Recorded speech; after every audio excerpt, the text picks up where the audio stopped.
Class 12th accounts में हम लोग साझेदारी फर्म का समापन पढ़ रहे हैं और आज इसके अंतिम भाग में हम लोग दो प्रश्नों को देखेंगे, क्वेश्चन नंबर 15 और क्वेश्चन नंबर 18।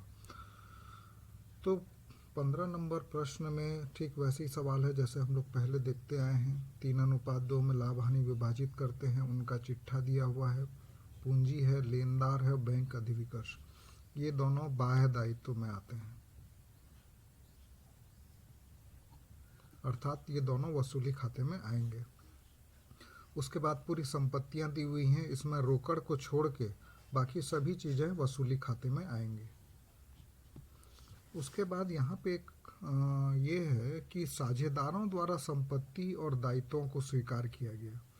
जैसे आशु ने भवन को 95,000 ने, हरीश ने मशीनरी और फर्नीचर को 80,000 में मूल्य में लिया। आशु लेनदारों का भुगतान, अर्थात यहाँ पे रोकड़ का ट्रांजैक्शन नहीं है, साझेदारों ने लिया और साझेदारों ने भुगतान करने के लिए सहमति भी दी। तो जब कोई संपत्ति को हम लोग बेचते हैं तो उसके लिए हम लोग एंट्री करते हैं बैंक खाता या रोकड़ खाता विकलन संपत्ति खाता से। उसकी जगह में जब कोई साझेदार लेता है तो उस साझेदार के पूंजी खाते को विकलन करते हैं और वसूली खाते को समाकलन करेंगे। और ठीक इसी प्रकार यदि कोई साझेदार किसी दायित्व को लेने के लिए सहमत होता है तो जब दायित्व का भुगतान हम लोग करते हैं रोकड़ से तो हम लोग करते हैं वसूली खाता विकलन रोकड़ खाता से या बैंक खाता से। तो यहाँ पर हम लोग क्या करेंगे, वसूली खाता विकलन साझेदार के पूंजी खाता से करें। बस यही अंतर है, बाकी क्वेश्चन सेम है। तो हम लोग देखते हैं इस प्रश्न को। जैसा आप लोग जानते हैं, स्टेप नंबर 1, सभी संपत्ति को जो बैलेंस शीट में लिखी हुई है पूरी को एज इट इज़ यहाँ लिखना है और उसका टोटल लगा के आउटर में लिख देना है। भवन है, मशीनरी है, फर्नीचर है, स्कंद है, विनियोग है, देनदार है। रोकड़ को हम लोग नहीं लेते हैं इसलिए उसको हमने छोड़ दिया है। स्टेप नंबर 2 में जो दायित्व हैं उसको यहाँ पर लाकर बंद करते हैं। दायित्व केवल 2 हैं जो बाह्य दायित्व हैं, बैंक अधिविकर्ष 50,000 और लेनदार 88,000, टोटल 1,38,000। स्टेप नंबर 3 में यदि कोई रोकड़ हमको मिल रहा है किसी संपत्ति को बेचने पर, तो जैसे कि प्रश्न में लिखा है देनदार को से हम लोगों को 46,000 मिला, तो केवल इसी को हम लोग लिखेंगे और उसी का साझेदारों का जो हुआ है उसको लेन देन, उसके लिए हम लोग एक वर्किंग नोट छोटा सा बना लेंगे। जैसे कि आशु ने भवन को लिया 95,000 में, स्टॉक और विनियोग का लिखा हुआ है प्रश्न में, स्टॉक और विनियोग को दोनों साझेदारों ने लाभ विभाजन अनुपात में लिया है, अर्थात 3:2 में। तो देखिए स्टॉक है 20,000 और विनियोग है 60,000, कुल मिला के 80,000। इसको 3:2 में बांटेंगे तो आएगा 48,000 और 32,000, मतलब 48,000 का स्टॉक और विनियोग आशु ने लिया, तो कुल मिला के 1,43,000 का आशु ने लिया संपत्ति। और हरीश ने मशीन और फर्नीचर 80,000 का लिया और स्टॉक और विनियोग में जो दूसरा हिस्सा था 2/5 वो उसने लिया, तो कुल मिला के 1,12,000 का लिया। तो ये वर्किंग नोट्स नंबर 1 और 2, इसको मैं रेफरेंस के लिए यहाँ भी डाल दे रहा हूँ। आशु के पूंजी खाता को, अर्थात उसने भवन लिया और स्टॉक और विनियोग को 3/5 लिया, वो हो जाएगा 1,43,000। उसी प्रकार हरीश ने क्या क्या लिया, मशीन लिया, फर्नीचर लिया और स्टॉक और विनियोग का 2/5 लिया, तो 1,12,000 हो जाएगा।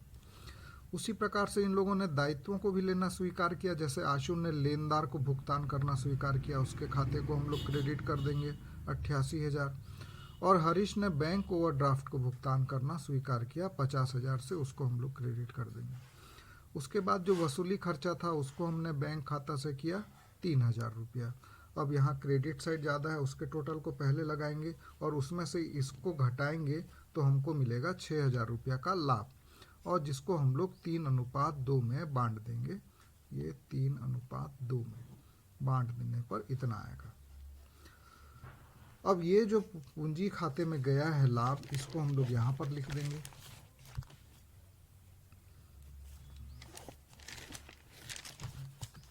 ये 3600 और 2400 शेष लाया गया, आपको बैलेंस शीट में मिलेगा। और वसूली खाता को जो 88,000 और 50,000 इन्होंने भुगतान करना स्वीकार किया, ये देखिए लेनदार को और ये बैंक ओवरड्राफ्ट को, ये यहाँ पर आ जाएगा, जो जो उनके खाते को हमने क्रेडिट किया था, तो यहाँ पर 88,000 और 50,000। साथ ही उन्होंने संपत्तियों को लिया था, उनके पूंजी खाते को हम लोगों ने डेबिट किया था, तो 1,43,000 और 1,12,000। अब हम लोग क्या करेंगे, छोटा सा वर्किंग नोट्स बनाएंगे, देखेंगे कि डेबिट ज़्यादा आ रहा है कि क्रेडिट ज़्यादा आ रहा है। आशु का देखते हैं, डेबिट में 1,43,000 है और क्रेडिट में आ रहा है इसका 1,99,600, मतलब इसका क्रेडिट ज़्यादा है। तो क्रेडिट ज़्यादा है तो पहले क्रेडिट का टोटल लगाएंगे, 1,99,600 और 1,99,600, और जो डिफरेंस आ रहा है 56,600, ये इसको हम लोग रोकड़ से या बैंक से भुगतान कर देंगे, बैंक खाता से 56,600। ठीक इसी प्रकार हरीश का देखते हैं, तो डेबिट आ रहा है ज़्यादा, इसका 1,12,000 और क्रेडिट आ रहा है 1,06,400, मतलब इसका 5600 रुपया कम है, मतलब इसका डेबिट ज़्यादा है और क्रेडिट कम है।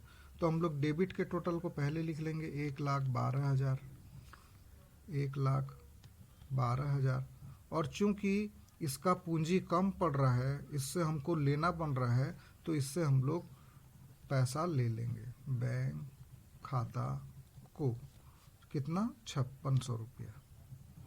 तो इस प्रकार हमारा पूंजी खाता बनेगा। और एक छोटा सा बैंक खाता बनाना पड़ता है। शेष लाया गया 8,000, बैलेंस शीट में लिखा हुआ है। वसूली खाता से देनदारों से हमको मिला 46,000, हरीश से हमने लिया 5600, और क्रेडिट में जो समापन व्यय है वो दिया 3,000 रुपया, और अनूप का जो पूंजी खाता था आशु, उसको हम लोगों ने 56,600 दिया। ये देखिए यहाँ पर दिया है 56,600 रुपया। तो दोनों साइड बिल्कुल हमारा बराबर आ रहा है, मतलब हमारा सवाल सही है। अब एक और प्रश्न हम लोग देखेंगे इसी प्रकार से, ये भी थोड़ा भारी सवाल है। 18 नंबर का प्रश्न, जहाँ लिखा है तनु और मनु साझेदार हैं 5:3 में, और उनके दायित्व दिए हैं। ये देखिए, ये वसूली खाते में आएगा, बाह्य दायित्व है, ये वसूली खाते में आएगा, बाह्य दायित्व है, ये वसूली खाते में आएगा, बाह्य दायित्व है। इसको सीधा हम लोग पूंजी खाते में बांट देंगे 5:3 में, 5:3 में सीधा पूंजी खाते में बांट देंगे। रोकड़ यहाँ नहीं आएगा, ये सीधा बैंक खाते में आएगा। उसके बाद जितने भी संपत्ति हैं ये सब वसूली खाते में आ जाएगा। तो स्टेप नंबर 1, सभी संपत्तियों को बैलेंस शीट से देख के हूबहू उतार देना है और उसके टोटल को यहाँ लिख देंगे। स्टेप 2 में जो जितने भी दायित्व हैं, 3 दायित्व हैं, लेनदार, देय विपत्र, बैंक ऋण, इसको भी लिख के इसके टोटल को आउटर में लिख देंगे। उसके बाद एक छोटा सा वर्किंग नोट्स हम लोग बनाएंगे नीचे में, कि जो साझेदार हैं उन्होंने कौन कौन सी संपत्तियों को लिया और कौन कौन से दायित्व को भुगतान हेतु सहमत हुए। तो तनु ने लिया, पर समायोजन में देखेंगे तो उसने लिया, देनदार को लेना स्वीकार किया और मोटर कार को, मतलब 1,15,000 रुपया ये लेना स्वीकार किया। ये देखिए 1,15,000। मनु ने लिया 40,000,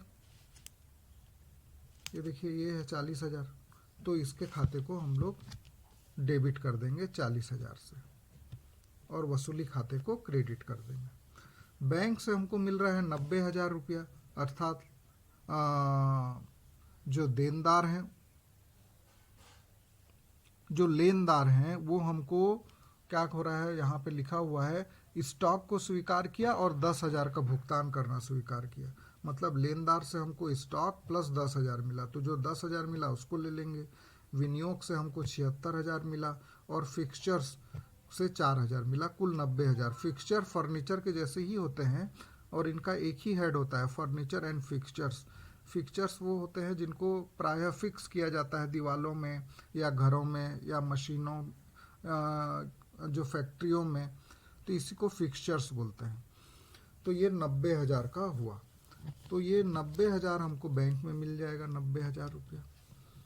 और उसके बाद वसूली व्यय हुए 2,200 रुपया, इसको हम लोग पेमेंट कर देंगे। और भुगतान के लिए दायित्व क्या क्या स्वीकार किया, तनु ने स्वीकार किया 50,000 बैंक ऋण को चुकाना, और मनु ने स्वीकार किया देय विपत्र को। देय विपत्र को 5% के छूट में पटाया। तो इसका 5% छूट निकालेंगे तो आएगा 1600 रुपया। तो 32,000 में 1600 घटा देंगे तो आएगा 30,400 का भुगतान मनु ने किया। तो इस प्रकार से इनका डेबिट शेष ज़्यादा है 4,26,600, इसमें से बाकी को घटा देंगे तो आएगा 37,600। और फिर ये जो हानि है इसको हम लोग 5:3 में बांट देंगे। 5:3 में बांटने पर आएगा 23,500, 14,100 और ये चले जाएगा इनके पूंजी खाते में। शेष लाया गया हमको बैलेंस शीट में मिल जाएगा। संचय कोष लिखा हुआ है 16,000, जिसको हमने 5:3 में बांट दिया है 10,000 और 6,000। उसके बाद वसूली खाता को 50,000 और 30,400, ये कहाँ से आया?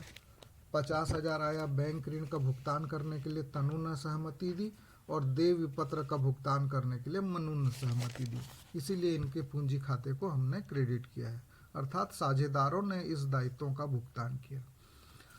उसके बाद इधर देखेंगे वसूली खाते की हानि हुई है, उसको ले आए हम लोग 23,500 और 14,100।